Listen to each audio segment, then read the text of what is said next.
Ng Diyos na dakila't makapangyarihan sa lahat. Miyerkules na naman po ngayon mga kapatid. Midweek service na naman po natin. Sa mga tunay na Kristiyano, pinananabikan po talaga natin ang gawain ito dahil alam natin, piyesta na naman po, mahahayag na naman muli ang mensahe ng ating Panginoon at muli na naman po tayong kakain ng pagkaing espiritual at kaya nga nananabik ang mga tunay na mga Kristiyano. Naway nasa maayos kayong kalagayan sa mga oras na ito at nararanasan ninyo ang biyaya ng ating Panginoon. Muli mga kapatid, ako po'y nagpapasalamat sa inyo sa pag-appreciate po ninyo sa mga pastor na tinawag ng ating Diyos para pagpastulan kayo. Ang tanging dalangin namin ay laging lumago sa pananampalataya ang bawat kapatiran at gabayan kayo sa tamang landas na tatahakin patungo sa paglilingkod sa ating Panginoon. Kagalakan po namin ang mapaglingkuran kayo. Mga kapatid, kung naalala po ninyo yung mensahe nung nakaraang midweek service,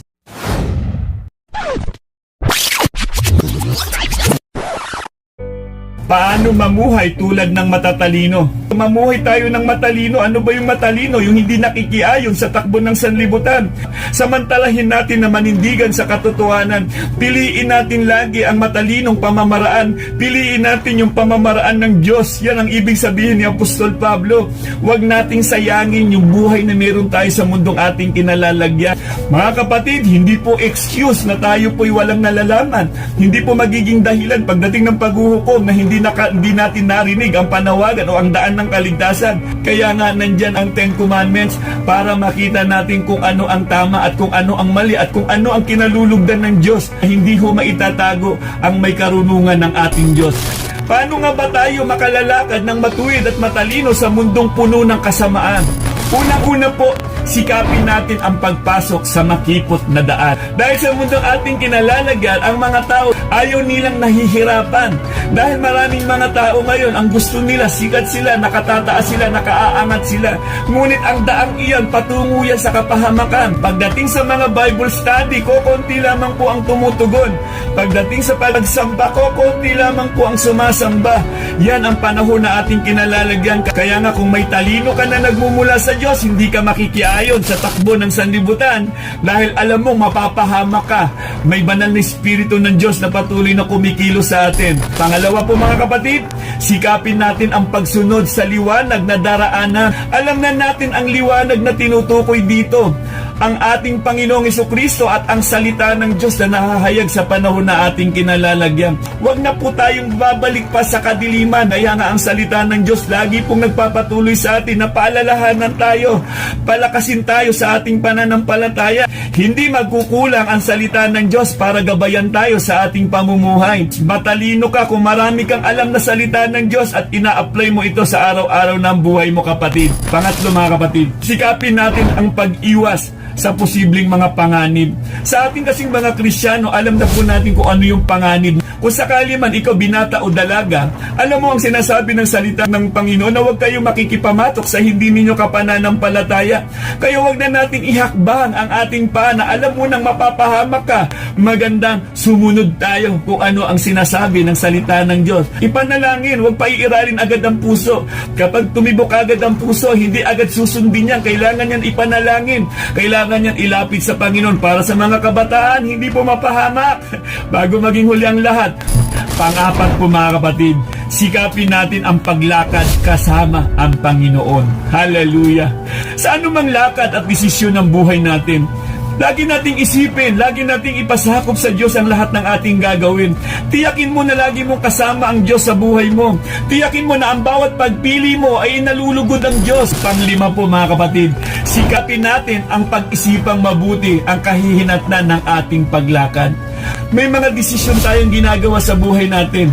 Madalas ba natin pinag-iisipan ito? Madalas ba natin ipinasasakop ito sa kalooban ng Panginoon? Kaya't habang nabubuhay tayo mga kapatid, tandaan po natin may layunin, may purpose ang mga tunay na Kristiyano. Tunay nga pong napagpala na naman muli tayo sa mensahe ng ating Panginoon. At ngayong gabing ito, meron na namang bagong mensahe ang ating Panginoon. Sa panahon na ating kinalalagyan, talaga nga naman ang mga tunay na Kristiyano ay hindi exempted sa mga pagsubok na dumarating sa buhay natin. Kristiyano man o hindi Kristiyano, may mga pagsubok na pinagdadaanan sa panahon na ating kinalalagyan. Kaya nga, Saan ba tayo huhugot ng lakas? Ano ba ang gagamitin nating panlaban sa mga pagsubok na dumarating sa buhay natin? Sa mga tunay na Kristiyano, salita ng Diyos ang ating gagamitin. Kaya nga mga kapatid, ang ating pag-aaralan sa gabing ito, bakit ang dami kong pagsubok? Isang tanong madalas naririnig natin, mga Kristiyano man o hindi Kristiyano, tanong na napakadami kong pagsubok. Ang mahirap nito kapatid, yung hindi mo alam kung paano susolusyonan ang mga pagsubok sa buhay na dumarating sa atin. Kaya nga, sa gabing ito, may mensahe ang Diyos para patatagin tayo. Individual, mayroon tayong mga pagsubok na kinakaharap. Kung minsan, nahihiya tayong i-share sa kung kanino man, tandaan po natin, kakatagpuin tayo ng Diyos sa pamamagitan ng mensaheng ito, at alam ko kung tama ang puso sa pakikinig ng salita ng Diyos, alam ko dadalhin tayo ng banal na Espiritu sa pakikinig ng tama at iaayos tayo sa tamang pamumuhay na nakalulugod sa ating Diyos na makapangyarihan sa lahat. So mga kapatid, buksan po natin ang ating scripture reading sa gabing ito. Matatagpuan po natin sa Isaiah chapter 43 verse 1 and 2. Malamang familiar po sa inyo ang scripture na ito o ang verse na ito. Sigurado akong marami dito ang mga Kristiyano na talaga nga namang kabisado nila. Ang sabi po dito, Israel, ito ang sinasabi ni Yahweh na lumikha sa iyo. Huwag kang matatakot sapagkat ililigtas kita. Tinawag kita sa iyong pangalan, ikaw ay akin. Kapag dumaan ka sa malalim na tubig, sasamahan kita. Tumawid ka man sa mga ilog, hindi ka malulunod. Dumaan ka man sa apoy, hindi ka masusunog. Hindi ka matutupok. Purihin ang salita ng ating Diyos. Tayo po'y manalangin at magpasalamat sa ating Panginoon. Dakilang Diyos na makapangyarihan, tunay po na napakabuti niyo sa amin. Salamat po sa iyong dakilang pag-ibig, Panginoon, na patuloy naming nararanasas. Sa iyong biyaya, Panginoon, na patuloy mong ipinadadama sa amin, Ama. Maraming salamat po, dakilang Diyos, sa mga salita po na aming narinig. Nabasa po namin ang mensahe mo. Dalangin po namin, Ama, ang pagkilos ng banal na Espiritu mo, Panginoon, maitanim sa aming puso at magdulot sa amin ito ng kapayapaan, kagalakan at pag-asa at tapang, Panginoon, upang patuloy na makapaglingkod at manindigan sa iyo, Ama. Maraming salamat po, dakilang Diyos. Gamitin niyo po ako, Ama, bilang daluyan ng inyong pagpapala. At ikaw lagi, O Diyos, ang maparangalan at maitaas sa buhay ng bawat isa sa amin. Maraming salamat po, Panginoon. Samahan niyo po muli kami, Panginoon, hanggang sa matapos ang gawain ito. At kayo po ang aming mapaglingkuran, Ama. Purihin ang dakilang pangalan mo sa pangalan ng aming Panginoong Hesus. Amen. Muli, isang mapagpalang gabi sa inyo, mga kapatid. Napakabuti ng ating Panginoon. Nabasa po natin ang mensahe ng ating Panginoon. Tunay nga po, scripture reading pa lamang naghatid na sa atin sa kapayapaan. Sabi nga ulit dito, Israel, ito ang sinasabi ni Yahweh na lumikha sa iyo. Huwag kang matatakot sapagkat ililigtas kita. Tinawag kita sa iyong pangalan, ikaw ay akin. Ang pinatutungkulan po dito ay ang bayang Israel. Ang Israel na pinatutungkulan dito ay ang pangalan ni Jacob. Bagamat mamamayan ng Diyos ang pinatutungkulan dito, tinawag ng Diyos ang bawat mamamayan para sa kanyang napakagandang layunin. Alam po natin si Prophet Isaiah, tinawag ng Diyos ayon sa napakagandang plano niya upang paalalahanan ang bayang pinili ng Diyos.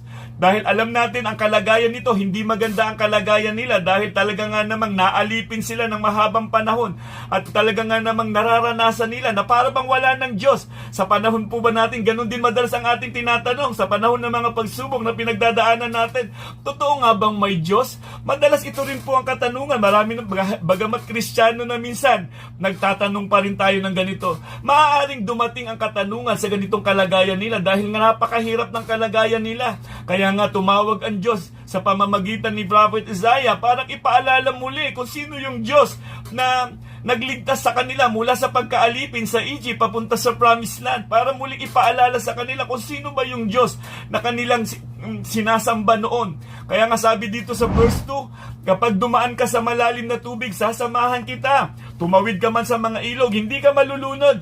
Dumaan ka man sa apoy, hindi ka masusunog, hindi ka matutupok. Ang panawagang ito, pagsubok po ang pinagdadaanan dito. Alam naman po natin ang mga Israelite, kaya nga pinaaalala ito. Kung maaalala natin, kung dumaan sila sa dagat, hindi ba't hinawi ng Diyos? Ipinaalala muli kung gaano ka makapangyarihan ng Diyos, kung gaano kabuti ang Diyos na ginabayan sila. Ni hindi ka malulunod, ni dumaan ka man daw sa apoy, hindi ka masusunog. Alam din po natin, 40 years silang naglakbay sa ilang at nakita po natin yung gabay ng Diyos, yung pillar of fire. Kumbaga sa mensaheng ito, gustong ipaalala sa kanila. Naaalala ba ninyo yung pillar of fire? Sa panahon ng gabi, naroroon yung apoy, haliging apoy na gumagabay sa inyo na hindi kayo mapapahama. Alam naman po natin sa kalagayan nila kapag naroon sila sa disyerto, pwede silang atakihin ng mga mababangis na hayop. Pero nga yung kabutihan ng Diyos, gusto silang ingatan, gusto silang gabayan. Kadalasan, minsan sa buhay na meron tayo, hindi natin na-appreciate yung kabutihan ng Diyos. Ang lagi lamang nating nakikita ay yung mga pagsubok o mga pinagdadaanan natin sa buhay. Sa mga tunay na Kristiyano, kailangan mabuksan ng espiritual na mga mata. Napakaraming bagay na dapat pasalamatan ng Diyos, hindi puro reklamo. Sa panahon ng pagsubok, alam natin ito, yung sulat na ito, gustong iparating ng ating Panginoon sa pamamagitan ng propeta, si Propeta Isaiah, na muli niyong ipanumbalik ang pagtitiwala sa Diyos. Sino ba yung Diyos natin? Si Yahweh na makapangyarihan sa lahat. Siya yung nagligtas sa atin mula noon. At ang dahilan kung bakit tayo nakakaranas ng ganitong mga pagsubok dahil sa ating pagliko, manumbalik tayo sa Diyos na makapangyarihan. Madalas din po siguro mga kapatid, maaaring tanong natin ito, bakit ako dumaranas ng mga pagsubok? Kailangan meron tayong realization sa buhay natin mga kapatid. Ang mga pagsubok at paghihirap ay bahagi ng buhay. Hallelujah! Subalit minsan ito ay nagiging isang malaking katanungan na gumugulo sa isip ng maraming Kristiyano. Hallelujah! Mahal nga ba ako ng Diyos? Bakit hindi na ako nauubusan ng pagsubok? Hallelujah! Hindi pa nga natatapos ang isa, meron na naman. Nananalangin naman ako, nagbibigay sa mga gawain, naglilingkod, nagbabasa ng Biblia at sumusunod, pero bakit meron akong pagsubok? Hallelujah. Alam po natin, normal ang mga pagsubok sa buhay na meron tayo. Bilang isang tao o bilang mga nilikha ng Diyos, hindi po tayo exempted sa mga pagsubok. Mula nung nagkasala si Adan at si Eva, kaakibat na natin ang mga pagsubok sa buhay. Kapag hindi natin napagtagumpayan ang mga pagsubok sa buhay o mga katanungan ito na ipinapasok ng kaaway sa ating isipan, minsan nagdilid ito upang ang isang tao ay mauwi sa pagiging atheist o yung wala ng Diyos na kinikilala na pinagtitiwalaan. Napakapanganib yung tanong na yan kapag hindi natin nasagot ng tama. Huwag nating hahanapin ang kasagutan sa mundong ating kinalalagyan. Nasa Biblia ang kasagutan, nariyan sa salita ng Diyos na dapat bumababad ang mga tunay na Kristiyano. Huwag makikinig sa opinyon ng tao na hindi naman kumikilala sa Diyos. Salita ng Diyos, Biblia, inilagay niya dyan sa atin, sa harapan natin. May mga gawain na dapat naroon tayo na hindi natin dapat pinababayaan. Mahalaga yan sa paglago ng ating pananampalataya upang huwag tayong tangayin ng kaaway. Alam naman po natin ang layunin ng kaaway, pumatay, manira, magnakaw. Hallelujah! Pero ang ating Panginoong Hesukristo, naparito siya upang tayo bigyan ng isang buhay na ganap at kasiyasiya. Kapatid, ikaw ang mamimili. Magdidesisyon ka, saan mo ilalagay ang buhay mo? Doon ba sa plano ng dyablo? O doon sa plano ng ating Diyos? Kaya nga dapat si Kristo ang laging bida sa buhay na meron tayo mga kapatid. So, ano ba ang pagsubok? Hallelujah! Ang pagsubok sa salitang Ingles ay test, challenge, or trial. Isang tool o instrumento ng Diyos upang mapukaw ang ating atensyon nang sa gayon ay matupad natin ang tungkuling ipinagagawa niya sa atin. Kasama po sa napakagandang plano ng Diyos ang mga pagsubok sa buhay natin. Hallelujah! Kaya nga, binigyan tayo ng Diyos pumili. Hindi niya sinaklawan yan. Tayo ang magdidesisyon sa buhay na meron tayo. At darating ang panahon, magsusulit po tayo sa harapan ng ating Panginoon. Maaari itong maging isang karamdaman. Maaaring seryoso o hindi. Kamatayan, kabiguan, disappointment sa eskwelahan. Mga usap-usapan na umiikot sa opisina o simbahan na maaaring makasira sa isang reputasyon na nauuwi sa kalungkutan o kabalisahan. Ang mga pagsubok maaari nating maranasan kahit saan mang lugar dahil nariyan ang kaaway. Para siyang liyong umaatungal, nag-aabang lamang po siya kung kailan siya aatake sa buhay natin. At minsan may range ito. Para bang isang kagat lang ng lamok ang sakit na dulot nito, o kaya naman ay tulad ka ni Daniel na para kang nasa Leon's Den. Anumang mga pagsubok ang dinadaanan natin, mas malaki ang Diyos nating kasama. Huwag kang panghihinaan ng loob dahil kilala ka ng Diyos. Maging ang pangalan mo alam ng Diyos. Hallelujah. Kaya nga, walang dapat ikatakot ang mga tunay na Kristiyano. Walang dapat ipangamba ang mga tunay na Kristiyano. Kapag nilamon na ng takot ang isang tao, siguradong hindi siya makatutugon sa panawagan ng ating Diyos. Kaya nga dapat, salita ng Diyos ang laging naitatanim, pangako ng Diyos ang naitatanim sa ating mga puso upang patuloy na lumago ang ating pananampalataya. So ano ba ang dahilan? Bakit tayo nagdurusa? Dahil sa pagsubok. Dahil dinidisiplina tayo ng Diyos. Mararamdaman mo kapag dinidisiplina ka ng Diyos, gusto ng Diyos na ituwid ka, nandyan lagi ang paalala ng salita ng Diyos. At nauunawaan mo kapag disiplina ng Diyos yan, nauunawaan mo at ibabalik mo na sa dating lakad mo na nakalulugod sa Panginoon. Hindi mo lalabanan ang disiplina ng Diyos dahil ang disiplina ng Diyos, righteous yan, makatwiran yan, iaayos ka yan, papantayin ka yan. Kaya nga mga kapatid, bakit kailangan mo pa magpadisiplina?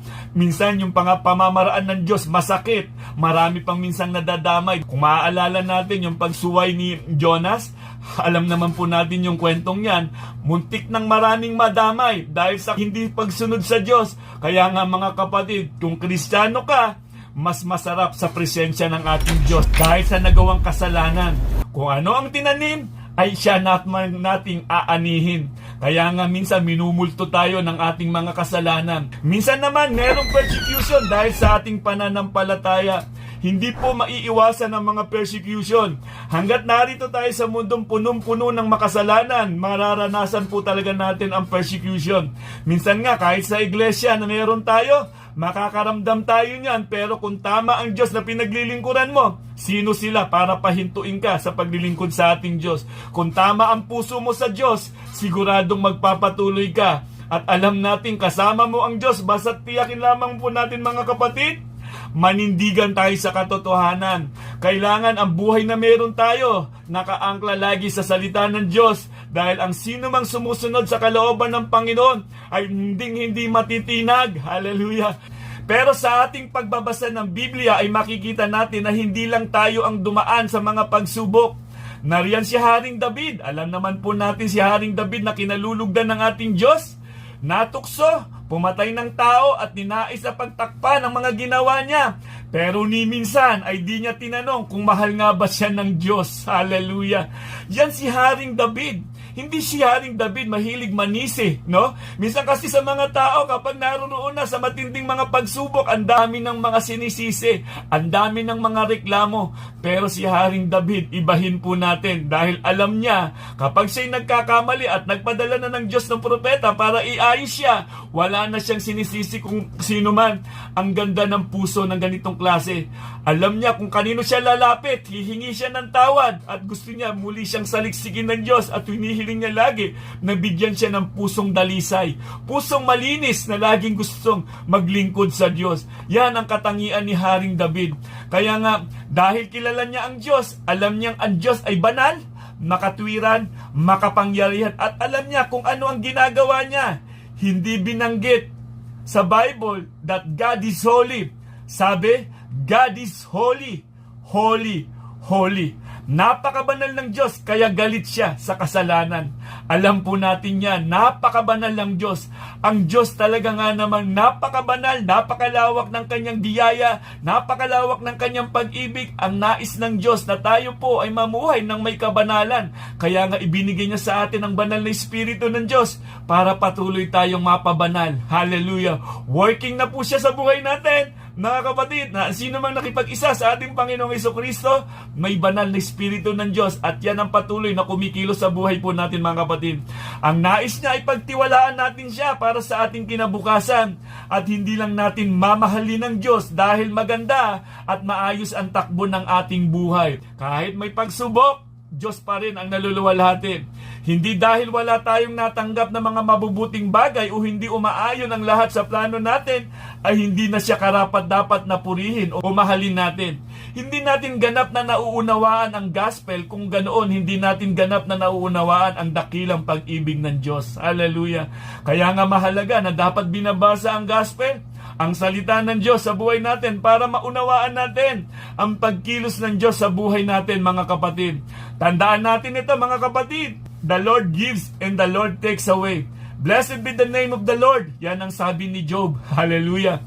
Kung paiiralin natin ang ating mga emosyon, nagiging negative na ang response ng isang Kristiyano. Mga kapatid, mahalaga po na maunawaan natin. Ang ganda po ng sinabi ni R.C. Sproul. We are secure not because we hold tightly to Jesus, but because He hold tightly to us. Dalas kong intro naririnig sa mga Kristiyano.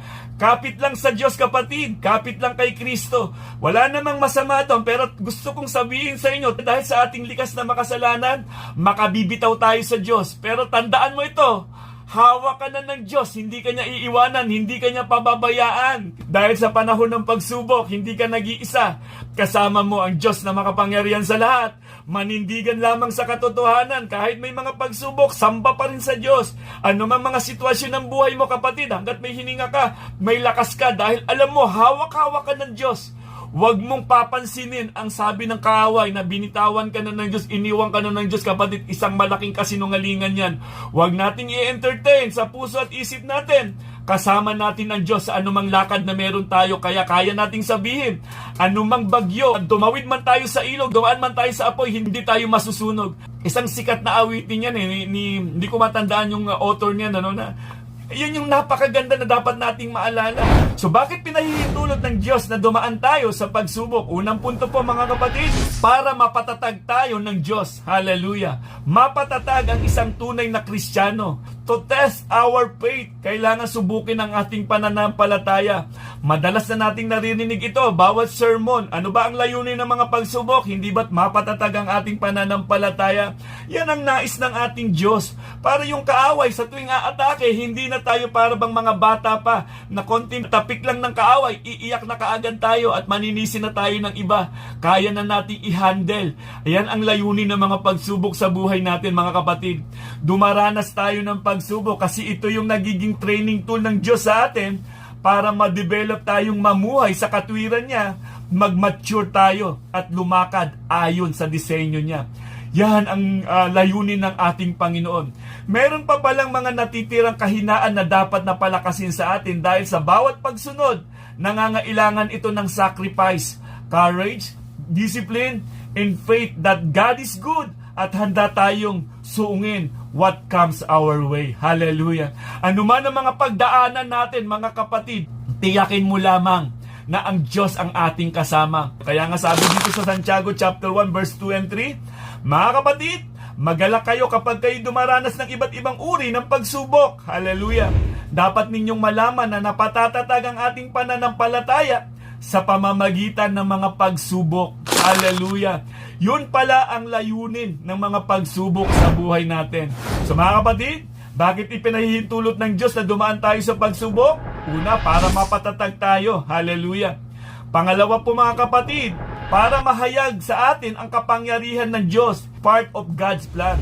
Kailangan mahayag ang Diyos sa mga pagsubok na dumarating sa buhay natin. Bakit umabot ng 40 years ang paglalakbay ng mga Israelita samantalang pwede naman paiksiin ng Diyos dahil alam niya matagal na naging alipin sa Ehipto ang mga Israelita. Parang tayo din po yan. Kung titignan natin, matagal tayong naging alipin ng kasalanan.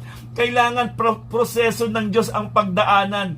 Hindi dapat shortcut. At ang proseso ng Diyos, napaka-perfecto yan. Kailangan may mga masasakit na mangyayari sa buhay para makita, mahayag ang Diyos kung gaano siya kadakila sa buhay natin. So kailangan natin itong maunawaan dahil minsan nasasaktan tayo sa mga ginagawa ng Diyos o pinahihintulutan niya na mangyari sa buhay natin. Hallelujah. Mga kapatid, di ba po minsan, kapag dumaraan ka sa matinding pagsubok, para bang akala mo iniwan ka na ng Diyos? Pero tandaan po natin, sabi sa Romans chapter 8 verse 28, alam nating sa lahat ng bagay ay gumagawa ang Diyos para sa ikabubuti ng mga nagmamahal sa Kanya. Silang mga tinawag ayon sa Kanyang layunin. Ang Romans chapter 8 verse 28, ito po ay para lamang sa mga tunay na Kristiyano. Hallelujah. Para sa atin to kapatid, i-claim mo yan mga kapatid. Anumang sitwasyon, anumang mga pinagdadaanan natin sa buhay, kasama natin ang Diyos. Hallelujah. Anumang mga pagsubok na pinagdadaanan natin mga kapatid, hindi yan pinahintulutan ng Diyos. Alam naman natin yung Romans chapter 10 verse 13, wala pang pagsubok na hindi natin makakaya dahil tapat ang Diyos na siyang magbibigay sa atin para mapalakas muli tayo. Alam natin po mga kapatid, tutulungan tayo ng Diyos dahil alam naman ng Diyos kung sino tayo, kung ano ang kakayanan natin. Alam ng Diyos, kailangan lamang po natin manindigan. Harapin ang mga pagsubok na may Diyos na kasama. Huwag liliko sa plano ng Diyos. Kailangan nakaangkla lagi sa salita ng Diyos ang bawat desisyon natin. Kahit mahirap yan, basta't ang lakad patungo sa Panginoon, sigurado ko yung hirap na yan, pagdating ng panahon, magiging lakas mo yan, magiging patotoo mo yan, na napakabuti ng Diyos dahil hindi niya ako iniwan, hindi niya ako pinabayaan. Hebrews chapter 13 verse 5, huwag kayong magmukhang pera at masihan na kayo sa anumang nasa inyo, sapagkat sinabi ng Diyos, hindi kita iiwan ni pababayaan man. Hallelujah. Madalas kasi ang tao kung bakit lumiliko dahil sa pera. Minsan natatakot mawalan ng pera. 'Di ba? Minsan yan ang dahilan kung bakit di makapaglingkod ang mga Kristiyano. Natatakot sila na baka mawalan sila. Mga kapatid, kaya nga napakahalaga ng gospel na dapat bumababad sa salita ng Panginoon. Every Sunday, huwag natin kakaligtaan ang pagtitipon ng mga banal, kapatid. Kung matagal ka ng Kristiyano at naka-online ka pa rin, kapatid, mayroon na tayong iglesia, mayroon tayong local church, wala nang humahadlang na gobyerno sa atin para hindi tayo pumunta sa ating local church. Pumunta na po tayo bago maging huli ang lahat. Dahil ang Diyos hanggang ngayon, nararanasan natin yung grace, nararanasan natin ang biyaya ng Panginoon, at patuloy siyang nananawagan, kailangan ihakbang ang pananampalataya. We must keep our prides down. Nahahayag ang kapangyarihan ng Diyos sa atin kapag inaamin natin hindi na natin kaya. Sumusuko na tayo. Instrumento ito ng Diyos para mapanatili sa atin ang spirit of humility and dependence on Him. Naalala natin si Peter, nung lulubog na siya, ang sabi niya, Panginoon, tulungan mo ako. Isang napakagandang halimbawa sa panahon ng mga pagsubok na para bang hindi mo na kaya, may Kristo na pong nakakaunawa sa ating kalagayan. Kailangan lamang po nating sabihin, humingi ng tulong sa Diyos na makapangyarihan sa lahat. Kailangang mahayag mula sa atin ang buhay at katangian ni Kristo. Makikita ito sa bunga natin kapag humaharap na tayo sa pagsubok. Positive ba o negative? Nagiging negative ito kapag gusto na nating tumakas. Meron na tayong mga escape mechanism o kapag nagiging mali na ang motibo natin, nagkakaroon na tayo ng mga human defense. Kaya naman, nagiging mali na rin ang priority natin sa buhay natin. Lalo na kapag natatapik na yung pride mo, kapatid. May mga pride pa ba ang mga Kristiyano? Kapag ang pride mo hindi yan nakasandig sa salita ng Diyos, pwede naman tayong magkaroon ng pride. Kapag nakasandig yan sa salita ng Diyos na hindi dapat nababalik, pwede nating tayuan yan. Pero pag wala sa salita ng Diyos yan at emosyon mo lang ang nangingibabaw, dadalhin ka niyan sa pagbagsak. Kailangan yan isuko sa paanan ng ating Diyos na makapangyarihan. Kailangan mahayag ang Diyos sa buhay na meron tayo, kapatid. Dahil ang mundong ito, punong-puno na ng kasalanan. Sino ba ang maninindigan sa mundong ating kinalalagyan, kundi tayong mga Kristiyano na pinananahanan ng banal na Espiritu ng Diyos? So mga kapatid, bakit pinahihintulutan ng Diyos na dumaan tayo sa pagsubok? Una, para mapatatag tayo ng Diyos. Pangalawa, para mahayag sa atin ang kapangyarihan ng Diyos. Pangatlo, para mamahinga tayo sa magagawa ng Diyos. Ganyan ka makapangyarihan ang biyaya ng ating Panginoon. Pwede tayong pumayapa sa biyaya o grasya ng ating Diyos sa panahon po na ating kinalalagyan.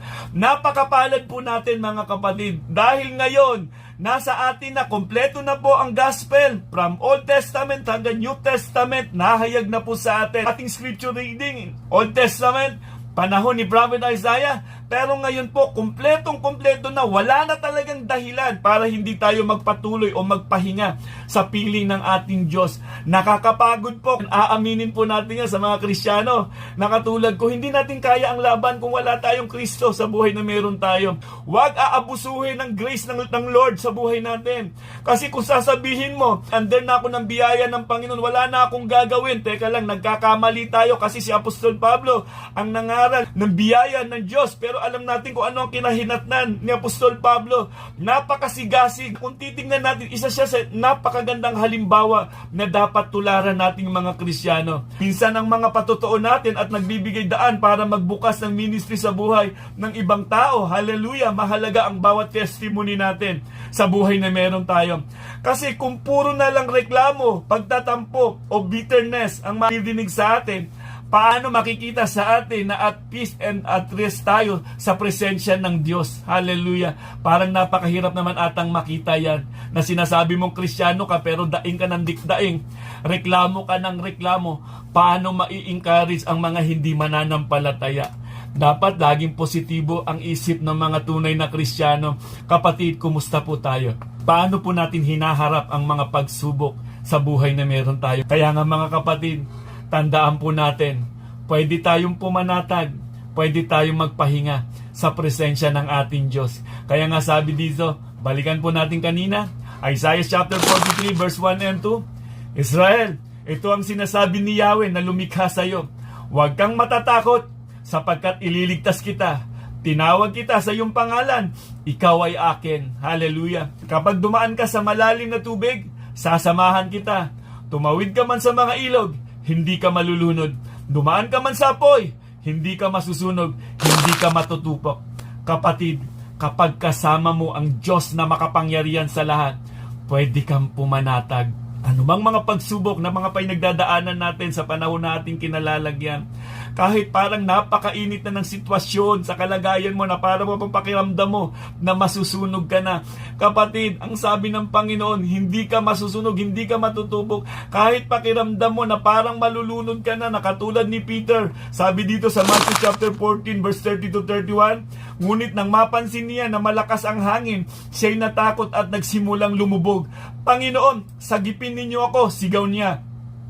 Agad siyang inabot ni Jesus. Bakit ka nag-alinlangan? Napakaliit ng iyong pananampalataya, sabi niya kay Pedro. Sa panahon na para bang lulubog ka na, may Diyos, may Panginoong Hesukristo na laging handang saklolo sa panahon na ating pinagdadaanan.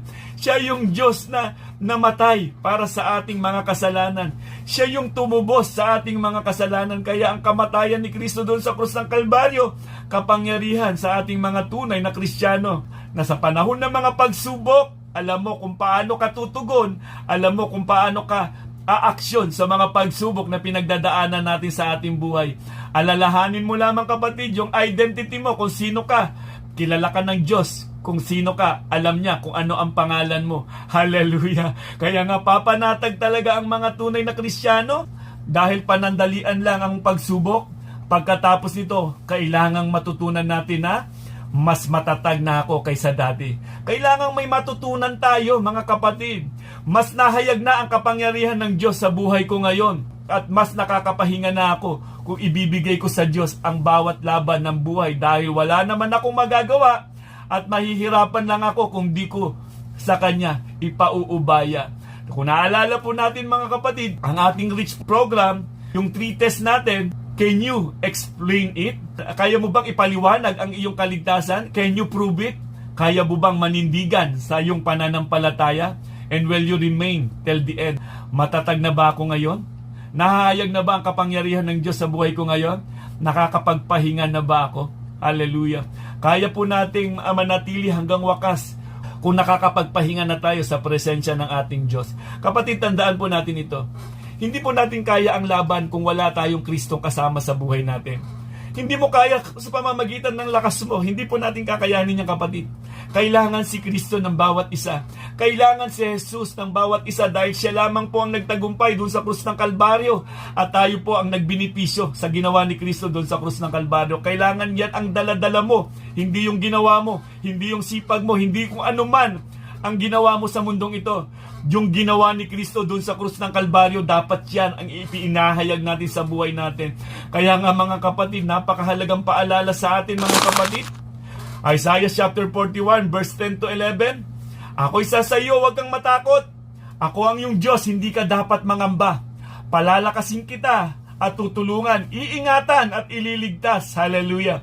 Lahat ng may galit sa iyo ay mapapahiya at mamamatay ang sino mang lumaban sa iyo. Kumusta ang pag-handle natin sa mga pagsubok? Kumusta yung mga taong nagpe-persecute sa iyo? Ginagantihan mo rin ba ng katulad ng ugali nila? Kapatid, huwag mong gagantihan yan dahil alam mo, yung Diyos na kasama mo, ikaw lang ang nakakaalam yan. Ikaw at ang Diyos lang, kapatid. Huwag kang bababa sa level ng mga hindi mananampalataya. taasan mo ang level ng pananampalataya mo dahil si Kristo ang kasama mo. The more na nahahayag si Kristo sa buhay natin, the more nakasama natin ang Diyos na makapangyarihan. Kapatid, napakasarap sa presensya ng ating Diyos. Oo, nakakaranas tayo ng mga pagsubok. Pero tandaan natin, sa mga tunay na Kristiyano, dadaan lang ang mga pagsubok na yan, mananatili kang matatag dahil may tunay na pundasyon ka. Si Kristo na tumubos ng iyong mga kasalanan, namatay, ibinigay niya ang kanyang buhay para ikaw ay magkaroon ng tunay na kaligtasan. Wow! Grabing pag-ibig ng Diyos na makapangyarihan sa lahat. Sa akin pong pagtatapos, gusto ko pong basahin ang Philippians chapter 4, verse 12 to 13. Ito po'y sulat ni Apostol Pablo, isang magiting na lingkod ng ating Diyos.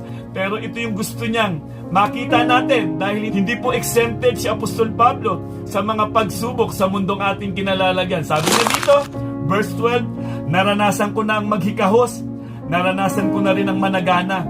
Natutunan ko na ang sikreto kung paano masiyahan sa anumang kalagayan sa buhay. Ano ang sikretong natutunan niya? Si Kristo ang kasama niya, mga kapatid. Ang mabusog o ang magutom, ang managana o ang maghirap. Hallelujah. Ang lahat ng ito ay magagawa ko dahil sa lakas na kaloob sa akin ni Kristo. Kaya nga hindi natitinag ang mga tunay na Kristiyano dahil ang lakas mo ngayon, kapatid, hindi nanggagaling sa mundong ito. Hindi na dahil sa anumang kinakain mo o hindi man dahil sa kung anuman. Si Kristo po ang nagpapalakas sa mga tunay na mga Kristiyano. Mga kapatid, tandaan po natin ito. Hindi tayo exempted sa mga pagsubok. Alam natin kung ang tanong mo, bakit ang dami kong pagsubok, alam na natin kung paano natin i-handle ang mga pagsubok sa buhay natin. Huwag mo natin kakalimutan, ang Diyos ang lagi nating kasama. Kaya nga sa panahon ng mga pagsubok, pwede kang pumanatag, kapatid, at ilagak natin sa paanan ng ating Diyos na makapangyarihan sa lahat ang anumang ating mga suliranin. Mga kapatid, naway napagpala po tayo sa isang napakagandang mensahe na naman po ng ating Panginoon. Muli, maraming salamat sa inyo, mga kapatid. Patuloy natin ipahayag sa pangalan ng ating Panginoon may kagalingan. Sa pangalan ng ating Panginoong Jesucristo may buhay na walang hanggan. God bless and God first. Purihin ang Diyos na dakila at makapangyarihan sa lahat. Leave behind your regrets and mistakes. Come together, the reason to wait. Jesus is calling. Bring your sorrows and trade and joy. From the ashes a new life is born. Jesus is calling.